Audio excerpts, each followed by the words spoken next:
All right, I'm back for some more ramblings of the middle of the week to present some fucking entertainment that's going on this week. This week I'm going to talk about War of the Planet of the Apes, the new South Park game, and the Emoji Movie.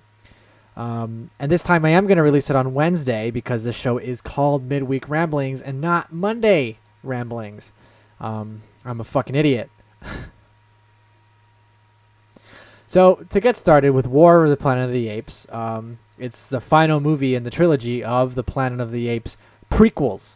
So this has to do with Caesar and the apes taking over the Earth essentially, leading up to the very first movie that was released really fucking long time ago.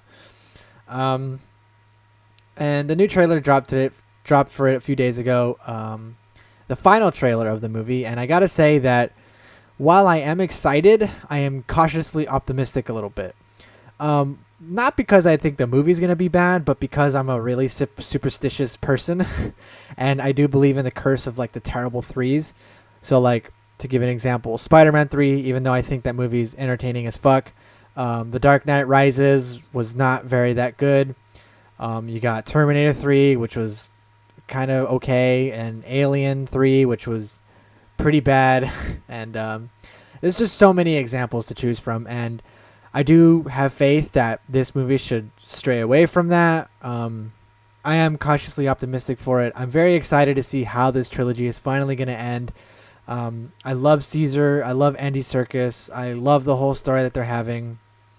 It almost makes me want the apes to take over a little bit, especially with humans having the ideas of the fucking Emoji Movie, but we'll get to that later. Yeah, honestly, there's not really much for me to say in regards to War of the Planet of the Apes. I'm just really excited for it, and I think that it's going to be a good movie. But for now, I'm a little cautiously optimistic about it because, again, I'm very superstitious, and I do think that the Terrible Threes is a thing that exists in trilogies. So moving on is the new South Park game, South Park: The Fractured Butthole. it's such a fucking stupid title, but I love it so much. I love reading it, and I really enjoyed the first game, The Stick of Truth, and I really like that they're changing up the entire theme. I didn't really expect them to go with the medieval theme again, but I didn't think that they would also just completely change it. Now instead of medievals, it's going to be superheroes. So, you create your character, this new kid that moves into the South Park, and, he role plays with the other kids, and they're superheroes and stuff. I hope to see more of this. I want them to change the theme up every game because, the kids in South Park, they play a lot of imaginary games. So, that's really fun, and I really enjoy that. One thing that would interest me, though, is that with the copy of The Fractured Butthole, you get a free copy of The Stick of Truth. And I wonder if that means that, like, maybe your kid carries over to the next game. And I don't expect you to fight him or anything. I just expect, like, a funny little cameo where it's, like, all the kids get together for superheroes, but, your character is still dressed in medieval, and, like, Cartman and the other kids give him shit for it. I think that'd be pretty funny. The few problems I had with the Stick of Truth, which I hope gets addressed, is the combat. It wasn't bad. It just got boring after a while. And I know what you're saying is that Paper Mario had that same exact combat style, and I will argue that I got bored of Paper Mario's combat pretty quickly. I made it through the whole entire game. It's not that big of a deal, honestly, and I do like the more like hexagon based that they're going with this. So, it's interesting. We'll see how it goes. I hope it's not so rock, paper, scissors as it was last game. Another thing is that I hope that there's more replayability in the game because really, unless you're really forcing yourself, you play through it once and then you're kind of good for now, and I hope that that's not the case with this one because I would love to replay these games multiple times because I love South Park. I love the universe. I love making my character and interacting with the other kids and all that. Or hell, even just some DLC to hold me over because last game didn't have any DLC at all. So I hope for more stuff to do and, more side quests, essentially. Stick of Truth did have some, but I don't know. I'm a huge RPG guy, and I love being, invested in games. And I think that the Stick of Truth took me maybe around 35, 40 hours to complete, and that's me looking through everything and doing every side quest. So I love games that take me 300 hours to finally be complete with. But that's just what I'm expecting, or what I'm hoping for. Um, I also love the companion system in Stick of Truth, and I think it's hilarious. Like General Disarray, and you can have Timmy the Bard or Jimmy the Bard, and I just thought that was awesome, and I'd love to see more. Like maybe Token, or Craig or something can join your party. That'd be pretty cool.